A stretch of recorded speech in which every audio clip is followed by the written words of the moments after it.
pertama itu kan Allahu Akbar. Terus kemudian baca takbir lagi, itu takbir yang maknanya zikir, bukan takbir intikal. Jadi lanjut Allahu Akbar kabira walhamdulillahi katsira. Jadi Allahu Akbar itu dua kali.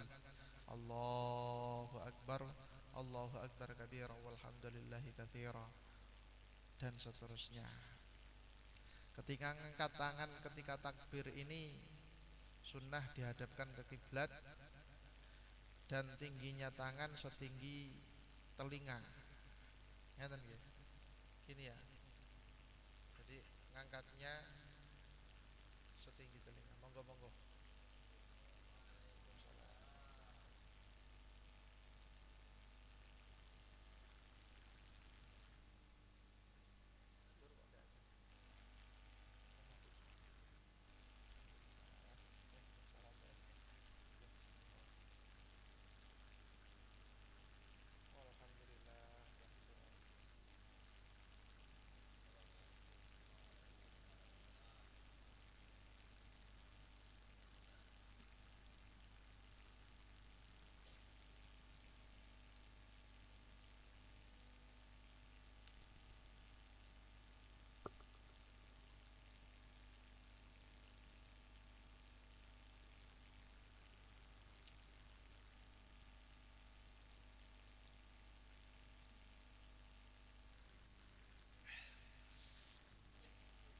Alhamdulillah.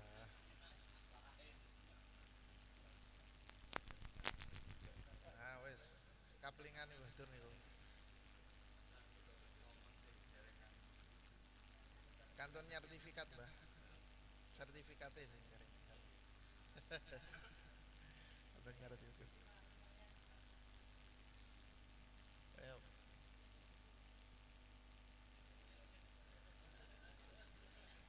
mojo.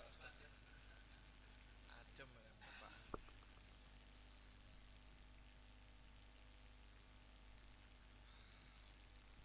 Pon, tak ulangi lagi, kalau ulangi malih, bahwa ketika kita takbir ini tidak boleh diulang-ulang. Karena takbir ini adalah jalan masuknya kita ke dalam sholat. Jadi masuknya kita di dalam sholat itu diawali dengan pintu gerbangnya adalah takbir. Maka jangan sampai keterucut takbir lagi, karena kalau sengaja takbir lagi tanpa niat zikir, maka dianggap sebagai jalan keluar dari sholat. Kalau sudah masuk, jangan keterucut. Apa keterucut itu? Ya pokoknya jangan ngucap takbir lagi kecuali niat zikir. Kalau niat zikir tidak apa-apa. Atau karena mau melanjut, karena mau membaca surat doa iftitah, bukan surat doa iftitah, maka tidak dianggap sebagai pintu keluar dari sholat. Walaupun keluar dari sholat itu dengan cara salam.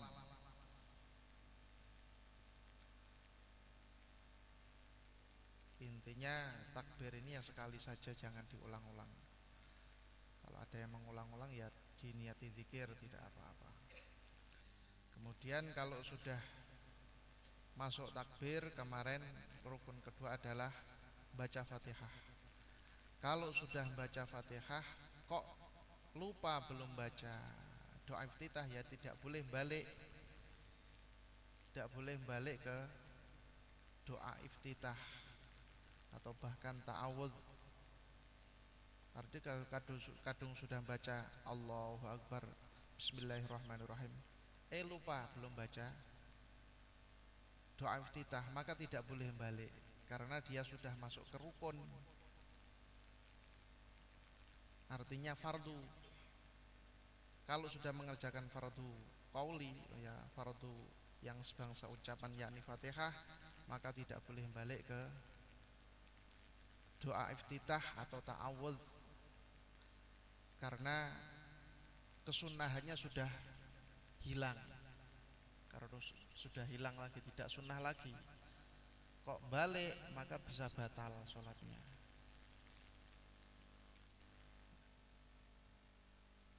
Jadi kadang-kadang nggak sadar kan, moro-moro baca Fatihah lu urung doa iftitah, akhirnya nggak ngawali doa iftitah, maka batal.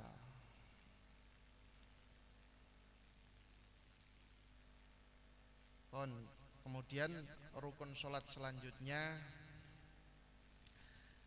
yang kelima adalah rukuk. Rukuk ini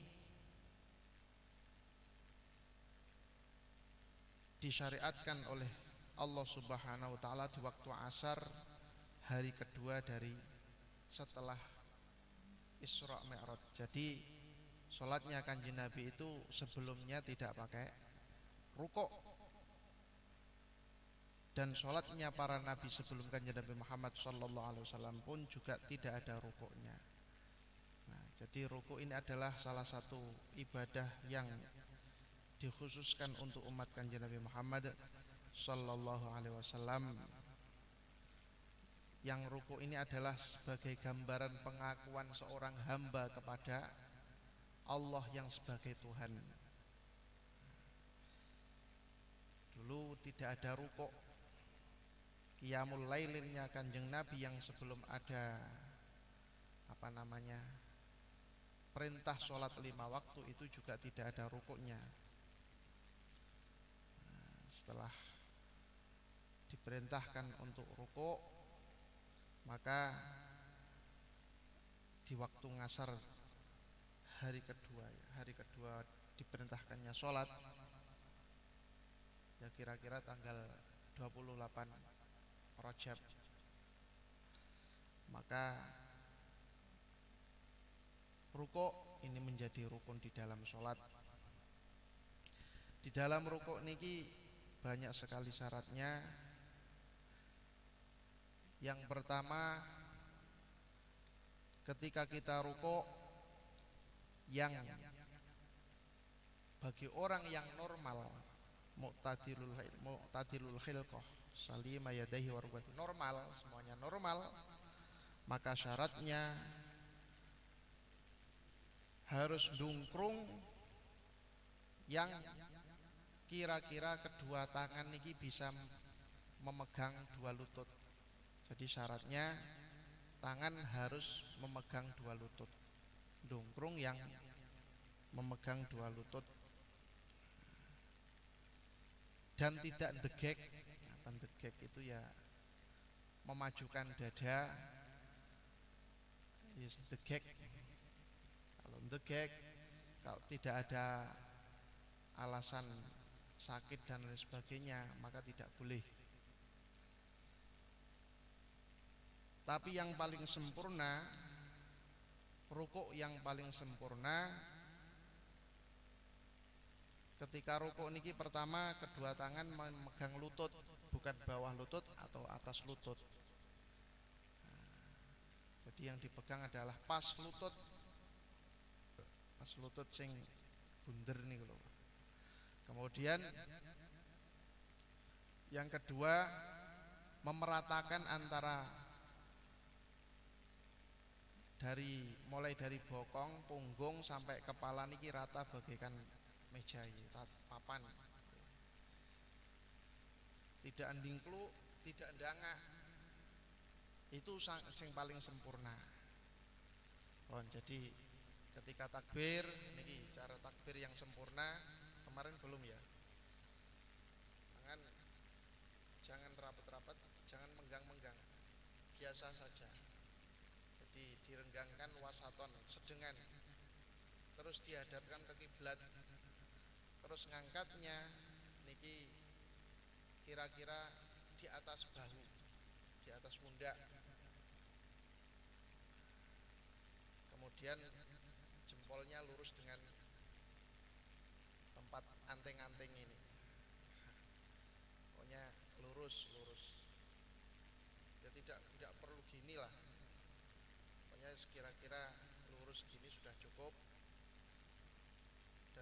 sejajar dengan di atas pundak, sejajar dengan wajah. Kemudian telapak tangan dihadapkan ke kiblat, bukan di tengah dada. Ya, gini ya tidak masalah. Tapi ini ya tidak tahu dalilnya mana. Yang sempurna seperti ini takbir itu. Kemudian turunnya bareng, tidak ada yang mengatakan harus kanan dulu yang turun, bareng seret. Jadi Allah, jadi mulai A ini diangkat harus Allahu Akbar. Tidak perlu, tidak ada kesunahan untuk mendahulukan tangan kanan dulu yang turun. Allah, tidak ada itu. Golek sak pirang-pirang kitab sing golek wong sak Sumsel nih, sak Sumatera Selatan sing golek. Mboten enten dalile. Jadi tayamun itu tidak ada di dalam takbiratul ihram. Mendahulukan tangan kanan ketika takbiratul ihram itu tidak ada keterangannya. Namanya tayamun itu mendahulukan tangan anggota kanan. Kalau selain takbiratul ihram kayak wudu, nah itu banyak tayamun. Tayamun itu mendahulukan anggota kanan. Dah, jadi angkat sejajar dengan telinga wajah lah. Ini adalah ibarat takbir, ini adalah ibarat permintaan kita minta tolong sama Gusti Allah Subhanahu wa taala kaya wong kedelep dosa. Kaya wong kedelep. Jadi nyapa kok ada ngangkatan. Itu adalah ibarat orang itu tenggelam dengan lautan dosa, jaluk minta tolong sama Gusti Allah dengan angkat tangan. Lah angkat ngene lah piye nek nulung. Kan enten ta sing model Allah. Iki sing ada di dalam mazhab Syafi'iyah seperti itu. Dan tidak diputer-puter dalanan.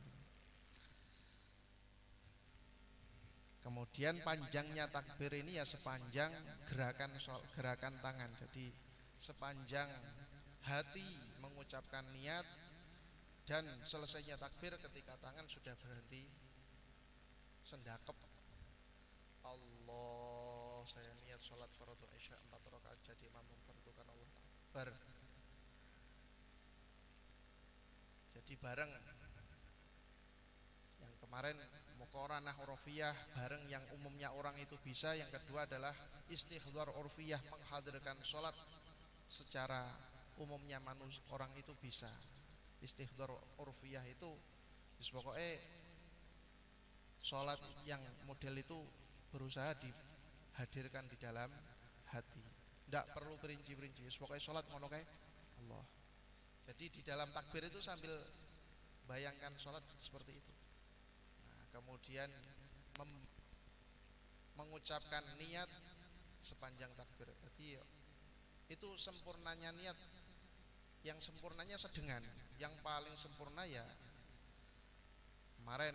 Jadi sejak hamzahnya Allah, itu niat diucapkan secara sempurna di hati. Kemudian menghadirkan sholat mulai takbir sampai salam dihadirkan di hati sempurna secara perinci.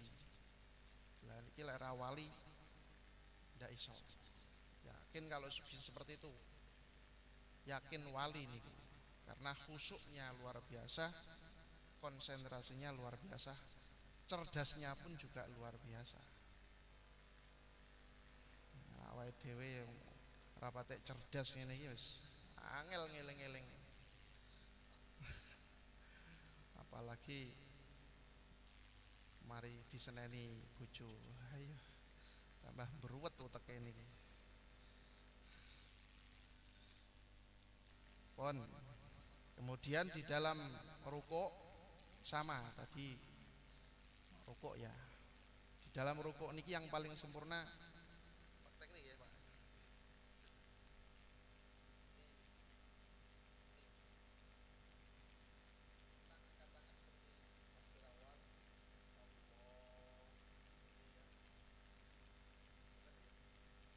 Jengkal jaraknya kaki sejengkal lebih.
kalau punya penyakit boyok dan lain sebagainya ya sebisanya, namanya sebisanya ya sebisanya, bisanya bagaimana?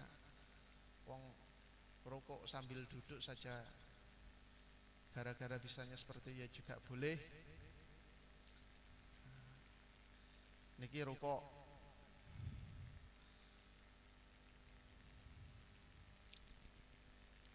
Kemudian ketika rokok niki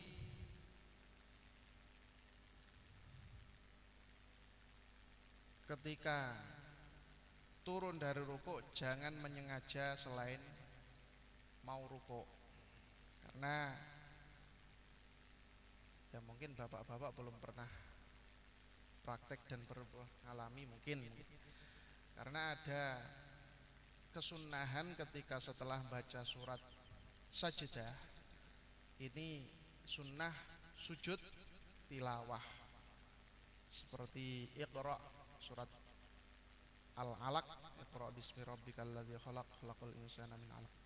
Itu ada akhirnya disunahkan untuk baca tasbih atau sujud tilawah namanya. Jadi wasjud waqtarib pripun awale Mbah. Nah, jadi ketika mengucapkan usjud waqtarib ini sunnah untuk sujud dan sujud tilawah.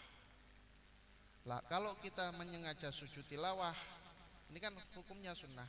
Kok nyampe rukuk lah kesuwen kok lah dadak sujud tilawah. Selak ketinggalan rombongan iki. Wis akhirnya terus kadung mau sujud tilawah nyampe rukuk berhenti jadi rukuk. Lah niki tidak boleh. Harus kalau enggak jadi sujud ya harus berdiri lagi ngawali dari awal kemudian rukuk kalau enggak jadi sujud tadi. Atau gara-gara kaget rukuk, gara-gara kaget anak bledek kaget rukuk dikira takbir di imam. Lah ini ya juga harus ngawali dari awal lagi. Tidak batal sholatnya pon. Tapi kalau memang ada sujud tilawah ya sujud tilawah habis itu berdiri lagi tegak kemudian takbir. Dan sujud tilawah itu tidak ada takbirnya ketika sholat. Wasjud waqtarib langsung sujud. Pernah belum Pak ya? Pulau saja belum pernah. Nah ini kapan-kapan praktek. Karena jarang baca surat Iqra itu. Kayak enggak pernah tapi enggak pakai sujud sebenarnya karena sunnah. Apalagi kalau jadi imam ibu, kalau enggak diumumkan sebelumnya bingung ke. Dan ada kesunahan, sangat disunahkan sujud tilawah atau membaca surat yang ada sujud tilawahnya ketika sholat subuhnya hari Jumat. Sholat subuhnya hari Jumat itu sangat disunahkan untuk cari surat yang ada ayat sajadahnya. Ya Iqra itu aja lah, Iqra itu aja yang paling jelas. Karena Iqra itu kan sujudnya di akhir surat. Maka kapan-kapan jajal praktek tapi dijelaskan sebelumnya. Ini wong NU ora patek praktek kados ini. Wonten mriko.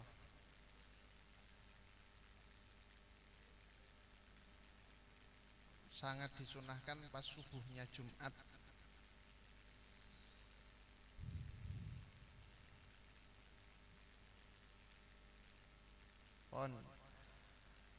Kemudian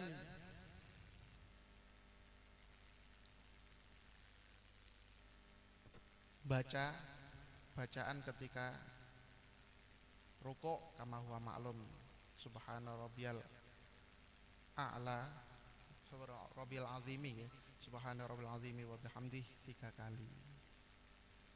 Kalau jadi imam jangan dilebihkan, cukup 3 kali saja kalau jadi imam masjid jamek.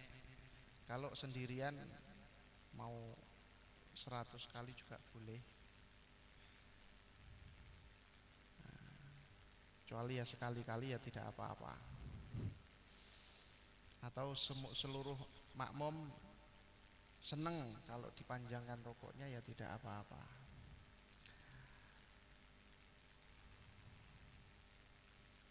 Kalau khilqahnya orang itu tidak sempurna, sebisanya. Orang yang tidak punya tangan, ya tetap dungkrung, dua tangan tidak ada, ya tetap dungkrung semampunya, sebisanya. Syukur sepadan atau sama dengan orang yang tangannya sama. Wa maklum.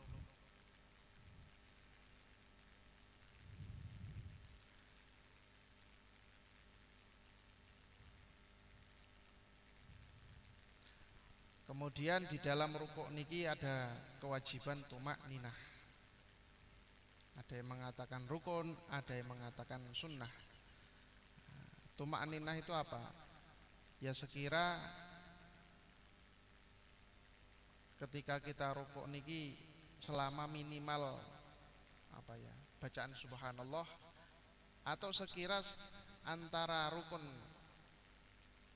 selanjutnya dan rukuk dan rukun selanjutnya itu ada pemisahnya. Ya berhenti sebentar, kemudian lanjut i'tidal dan seterusnya. Niki namanya tumakninah. Jadi tumakninah itu diam sebentar, yang antara rukun satu dan yang lainnya itu dianggap sebagai ada pemisah. Ya kira-kira bacaan subhanallah. Tapi yang paling sempurna ya sesuai dengan apa yang disunahkan di dalam rukuk, yakni baca subhana rabbil azim wa bihamdih 3 kali. Itu jelas ada pemisahnya kalau seperti itu. Kalau tidak mampu rukuk dengan merkungkung, maka rukuk dengan sambil duduk, dungkrung sedikit, atau isyarah dengan kepala, atau isyarah dengan telapuk mata. Bagi yang tidak mampu dungkrung sedikit sambil duduk, atau yang tidak mampu pakai kepala, terakhir pakai telapuk mata.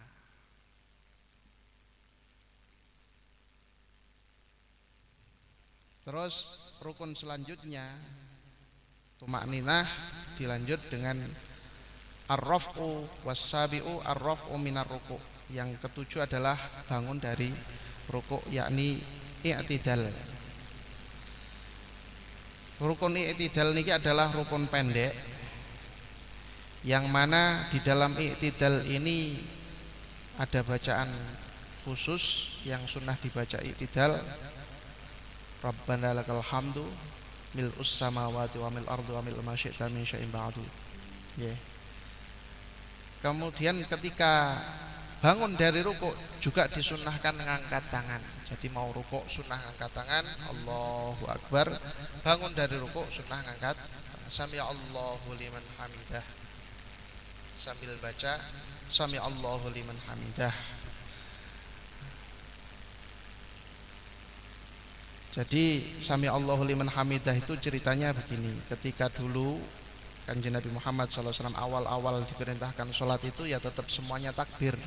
Jadi bangun dari rukuk ya Allahu Akbar dan seterusnya. Kan yang beda cuma bangun dari rukuk. Nah, suatu ketika sahabat Abu Bakar ini terlambat sholat subuh, jamaah sholat subuh. Ketika nyampe di masjid, alhamdulillah masih nemui Kanjeng Nabi dalam posisi rukuk rakaat pertama. Sehingga kan Sayyidina Abu Bakar niki mengucapkan alhamdulillah masih menemui bisa jamaah bersama Kanjeng Nabi Muhammad SAW. Alhamdulillah. Lah, gara-gara itu malaikat Jibril bilangi sama Kanjeng Nabi Muhammad SAW dengan menyampaikan bahwa Allah mendengar pujian Sayyidina Abu Bakar. Akhirnya setelah itu ketika Sayyidina Abu Bakar sudah rukuk bareng dengan Kanjeng Nabi, ketika bangun sami Allahu liman hamidah. Itu ceritanya. Artinya apa? Sami Allahu liman hamidah, Allah mendengar orang yang memujinya.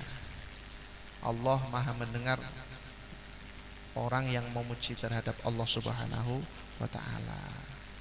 Ini ceritanya sami Allahu liman hamidah. Kenapa kok beda dengan yang lain? Karena ceritanya awalnya seperti itu. Nah, ketika ruku, ketika i'tidal, ini syaratnya yang pertama adalah tidak boleh panjang-panjang, tidak boleh lama-lama. Lamanya paling lama tidak boleh melebihi lamanya kita membaca Fatihah. Jadi ketika i'tidal ini batasan lama adalah di bawah kita membaca Fatihah lamanya itu. Ya panjang baca Fatihah itu. Nah, kecuali kalau memang di dalam i'tidal itu ada apa namanya, karena sholat tasbih lah. Kalau sholat tasbih ya beda lagi, karena tujuannya baca tasbih. Ketika tidak ada kesunahan yang memang di dalam sholat itu tidak disunahkan bacaan-bacaan lain, maka tidak boleh melebihi panjangnya baca Fatihah. Karena i'tidal adalah termasuk salah satu rukun yang pendek. Pon nggih, i'tidal kembali berdiri seperti semula, boleh sendakep lagi, boleh kita itu naleni tangan, mengikat tangan supaya tidak banyak gerak, boleh dilepas. Boleh dilepas tanpa mengikat tangan. Jadi kalau ada yang sendakep lagi, jangan dikomeni. Ya memang itu sunnah, boleh seperti itu, boleh dilepas. Kalau ada yang komen berarti tidak paham.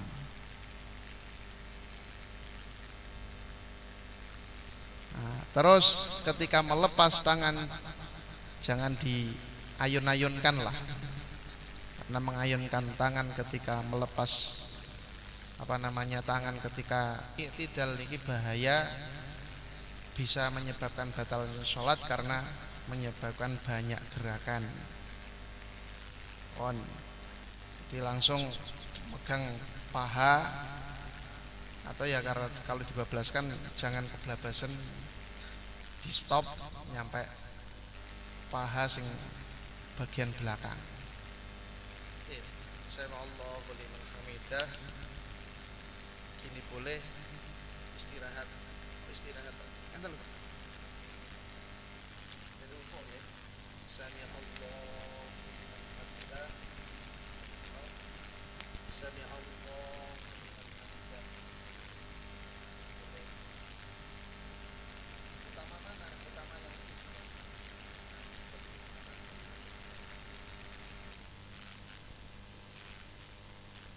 tapi jarang yang seperti ini.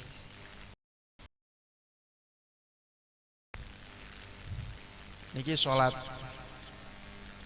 awake dhewe kudu ndandani sholat sing bener. Lek sholate bener tenanan, insyaallah uripe aman kabeh. Ya niki golek berkah bulan Rajab delala iki kita bahas sholat. Yang kedelapan, tuma'aninah di dalam i'tidal. Diam sebentar yang baik ya sepanjang baca doa yang disunnahkan di dalam i'tidal. Rabbana lakal hamdu mil'us samawati wa mil'ul ardi wa mil'u ma syi'ta min syai'in ba'du. Wattasi as-sujud marrataini fi kulli rak'atin. Yang kedelapan, sujud 2 kali di setiap rakaat. Sekarang tata cara sujud dulu. Di dalam sujud niki banyak sekali kesunahan-kesunahan. Yang pertama, ketika kita sujud niki sunnahnya meletakkan 7 anggota sujud itu urutannya dari lutut dulu.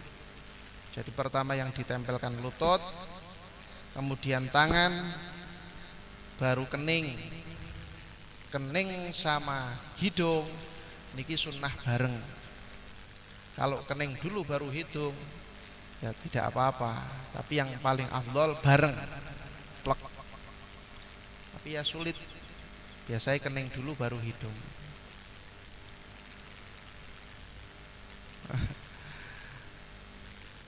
Nah jadi itu sunnahnya, yang paling sempurna kayak gitu. Terus anggota belakang yakni pantat diangkat sing dhuwur. Ya jangan dhuwur-dhuwur banget ya, kira-kira melebihi tingginya kepala. Jadi bokongnya diangkat sing dhuwur, kepalanya di bawah. Terus ketika sujud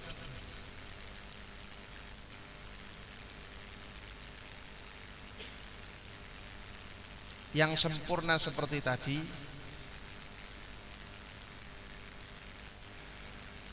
apa sih pengen tak terangin apa? Kalau memang tidak mampu, ya kalau memang tidak mampu, banyak sekali alasannya. Misalnya gara-gara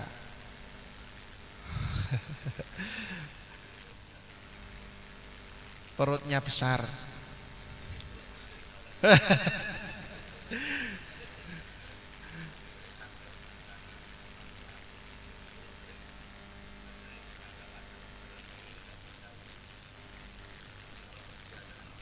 Oh nggih.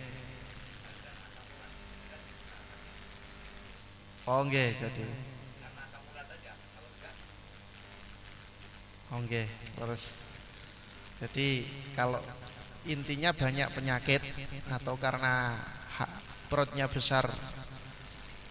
Perut besar yo napa pasane? Hamil, Bu. Karena hamil. Maka tidak seperti itu tidak apa-apa. Bahkan seandainya dia, kalau seandainya sujudnya itu tidak nyampe karena perutnya besar, boleh dikasih bantal depannya. Weh, penak iki. Tapi alasannya gara-gara renek anu nggih, gara-gara karena lek hamil 9 bulan kok ya gede banget to nggih. Kayak lek sujud kok enggak nyampe kalau enggak diganjel yang besar loh ini. Kalau enggak diganjel bantal. Ini gara-gara darurat. Kalau tidak darurat ya makruh.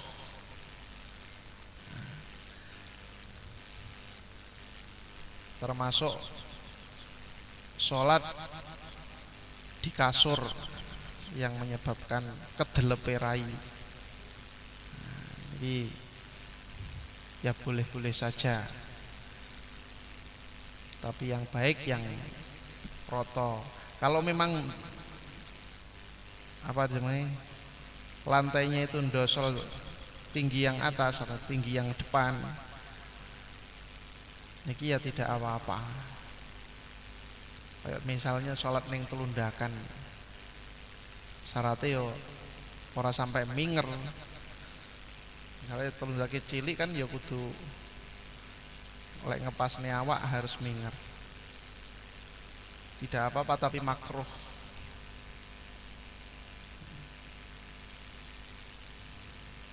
Jadi mudahnya Islam seperti itu. Apa-apa ya ada yang sampai tidak boleh ya, sampai tidak boleh. Seandainya kita sujud di atas kertas, yang kertas ini ketika kita bangun dari sujud katut ning rai. Dan ini tidak boleh sujud di atas kertas yang kertasnya katut ke rai. Walaupun tujuannya nggih nempel nih apa ya, kotoran yang dilalah pas ning ngarep rai. Tapi kok kertasnya nempel, seandainya dia sujud nempel, kayak misalnya tisu lah, maka tidak sah sholatnya. Kalau kira-kira tidak nempel ya sah-sah saja.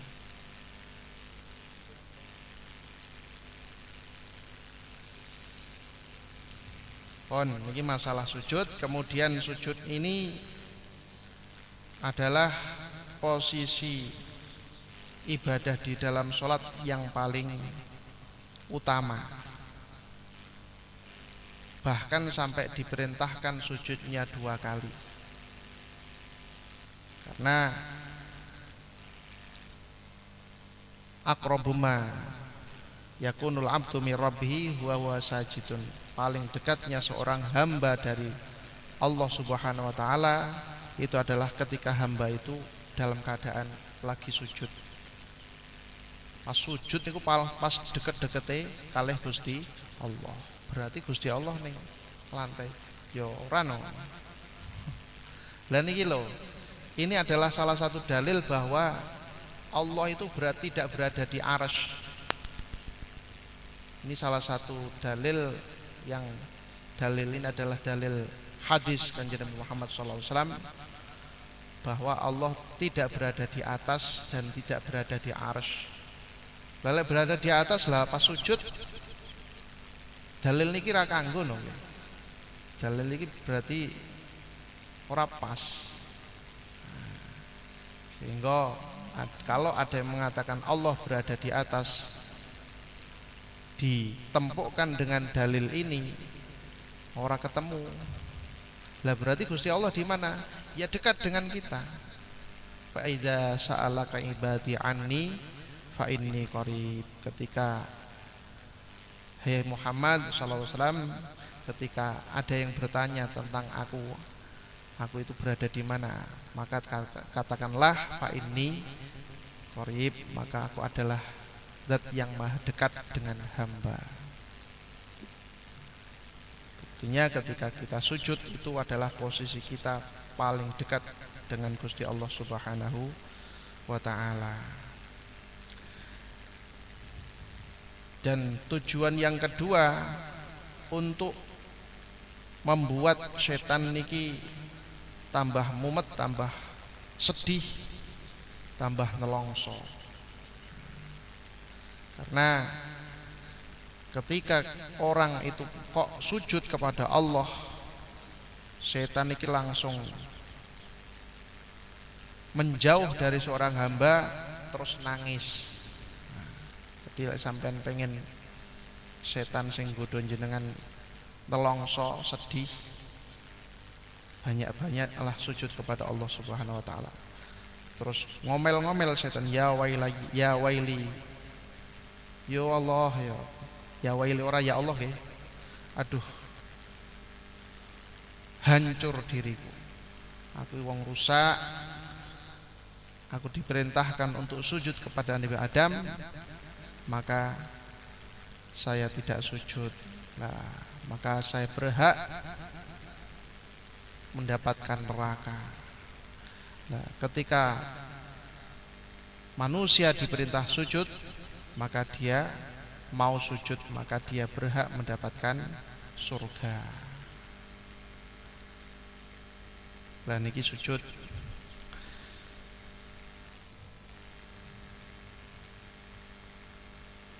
Kemudian hikmah yang lain, da'wal ubudiyah,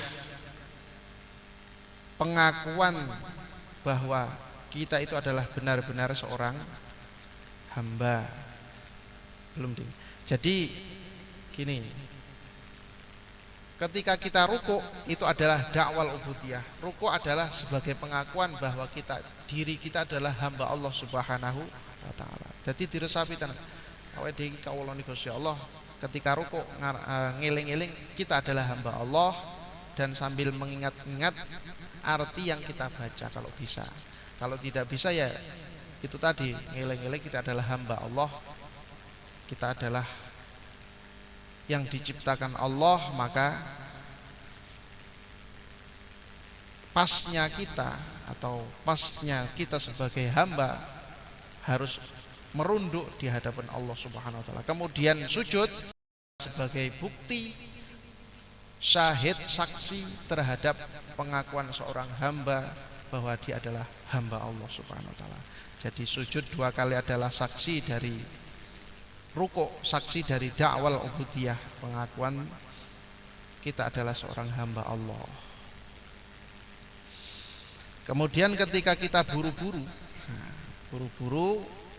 berarti aqallus sujud, yang penting kening kita, kening seorang yang sholat ini nempel di tempat sujud, yang seandainya ada kapas di bawah itu kempes kapasnya, atau seandainya kita taruh tangan di bawahnya tangan terasa berat, itu aqallus sujud, paling ringannya